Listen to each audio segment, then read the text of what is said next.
E aí, meus queridos comentaristas, o que vocês acham dessa situação? Como resolver da melhor forma para o Cruzeiro? O Emerson, acho que a permanência do Dudu passa muito mais por ele do que pelo próprio Cruzeiro, né?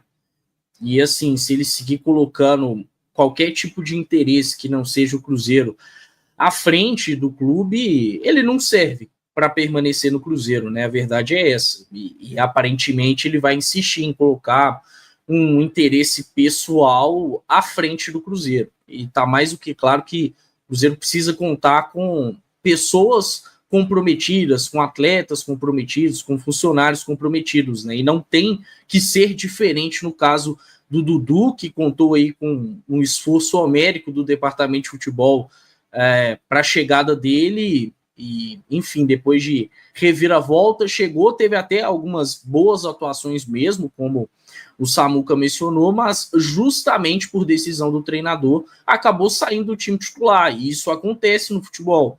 Um atleta como o Dudu, de 33 anos de idade, tinha que lidar melhor com isso, né? Afinal de contas, ele já chegou ao Cruzeiro não estando no seu melhor momento da carreira. Eu acho que se o Dudu, e aí, por tudo que apontou o Samu, que é difícil de acontecer, mas vamos supor que ele mude a postura, que ele venha a se retratar e algo mais, pode ser um cara útil. Eu não confio mais no Dudu rendendo em alto nível, como ele já rendeu em alguns anos, mas ele já provou no próprio Cruzeiro que se tiver comprometimento pode pelo menos ser útil em termos de composição de elenco. Agora, se faltar o básico, aí o Cruzeiro realmente tem que cuidar de um novo destino para o jogador, que vai ser muito difícil, né? Muito difícil no sentido do Cruzeiro não sofrer algum prejuízo, porque é um jogador que tem vencimentos muito altos, que tem contrato longo, então fica aí o desafio para o departamento de futebol, que já não tem trabalhado bem, mas vai precisar aí ser bem assertivo nessa questão do Dudu.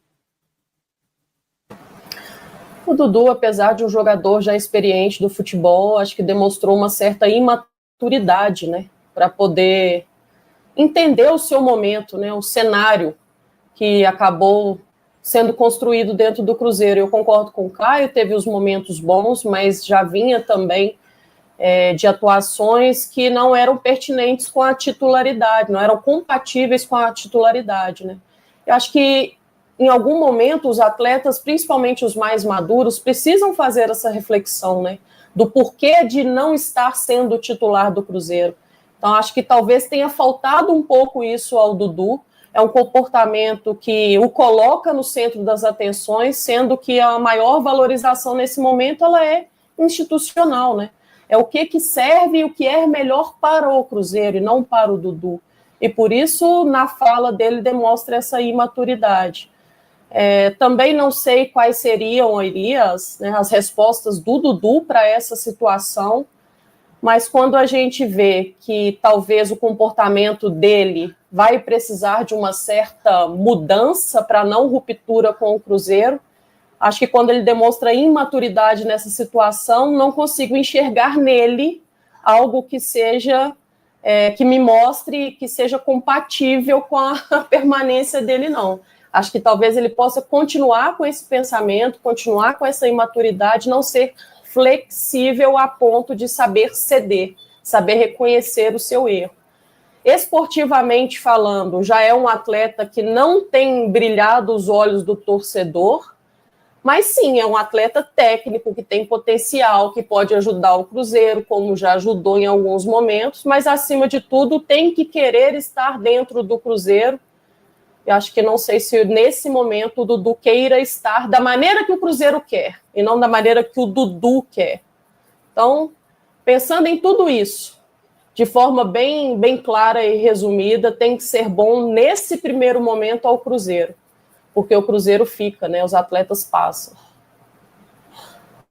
Eu também baseei a minha análise na vinda do Dudu, que eu não gostaria que viesse, né, Caramujo? Caramujo até falou, Patrick, tira esse rancor do coração. Eu não gostaria, eu fui um dos que não gostaria do retorno do Dudu para a Toca.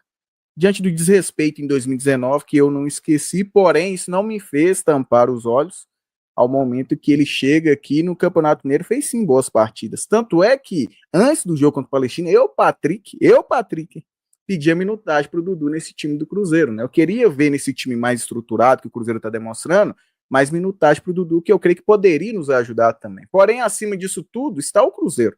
Tanto que é que baseei a questão dele não vir para o Cruzeiro por causa do desrespeito de 2019. Porém, se é um cara que está aqui para desagregar, é melhor que ele não fique. Agora, se ele fazer esse processo de passar novamente ali para pedir, né, desculpas à comissão técnica, enfim, porque na sexta-feira, Caramujo, quando trouxemos aqui a entrevista dele, eu também falei, eu quero ver, porque Marlon fez isso, Zé Ivaldo fez isso, outros jogadores fizeram isso, porém com outros treinadores. Com Leonardo Jardim, com a autonomia que ele está tendo, inclusive de bancar esses caras no banco de reservas, talvez venhamos ter alguma atitude aí, inclusive, para ver se ele vai continuar tendo oportunidades ou não. E no sábado ele foi cortado contra o Vasco, na minha opinião, com razão, porque para usar como exemplo, principalmente em um meio extremamente vaidoso, o caso do Dudu teria que ser usado sim para mandar recado para outros, para que não acontecesse mais isso no Cruzeiro. Porque, como eu disse, já aconteceu outras vezes, nada foi feito, porém foi com outros treinadores. E o exemplo do Dudu foi exatamente isso. Tinha que ter alguma atitude. Acho que ainda pode ser útil, já que não foi tomada nenhuma decisão quanto a isso. Caso ele fique, como antes do Palestino, eu também cobrava minutagem para ele. Quem sabe, caso ele fique, faça esse processo de pedir perdão aí, ver que reconhecer aí os erros, pode ser útil aí durante a temporada. Mas também, se caso não ficar, que ele venha caçar aí um novo destino, tem contrato com o Cruzeiro, e vida que segue, porque maior que qualquer profissional que está no Cruzeiro é o Cruzeiro Esporte Clube. Só tem um ponto aí, Patrick, eu acho que questão de comportamento, né, a gente não tem notícia dos outros, né, às vezes reclamar de uma entrevista, alguma coisa assim, a gente já teve. Eu acho que tem diferenças aí que, pra gente não colocar, acho que todo mundo no mesmo pacote, né, acho que esse é um ponto importante. Pelo menos do que falou o Leonardo Jardim, o problema é muito maior do que somente ter dado aquela entrevista, que para mim já foi inadmissível, né? Mas ele fala ali em um tom muito claro, né, que outras coisas aconteceram, e uma dessas coisas que a gente pode trazer é a questão de ter comprometimento com os treinos e com os jogos, o que não vinha acontecendo. Isso é legal porque a gente fala muito da questão do treino, né? Que a gente não tem acesso aos treinos, e de fato não tem, mas aos jogos a gente teve, né? E o Dudu, após o jogo contra o Mushuc Runa, que ele foi para o banco de reservas, e aí o Cruzeiro começou a jogar bem, né? Não só por ele, o Gabigol também foi para o banco, mas o Dudu, ele teve assim, ele entrava em campo de uma forma absolutamente desinteressada, né? Ele parecia estar ali meio que obrigado, e não ia para cima da marcação, e ficava naquele joguinho burocrático, só tocando para trás e olhe lá, e aí não dá, né, gente? Aí o jogador precisa querer, né? Precisa tentar ir para cima, ainda mais um jogador da posição que ele tem, e ele teve a chance como titular contra o Palestino, né? Então não tinha o que reclamar de, o jogo era na altitude, não teve nada disso, e ele fez um jogo discretíssimo, né? Até em comparação ao Wanderson, que entrou e deu assistência, ao Rodriguinho, que jogou e foi para cima e tentou muito, o Dudu foi um cara que fez um jogo realmente muito abaixo, depois ainda vai reclamar publicamente, aí é difícil defender, né? Agora, vamos aguardar aí o que o Cruzeiro consegue deliberar, né? Na figura do Matos, do Pedrinho, vamos ver.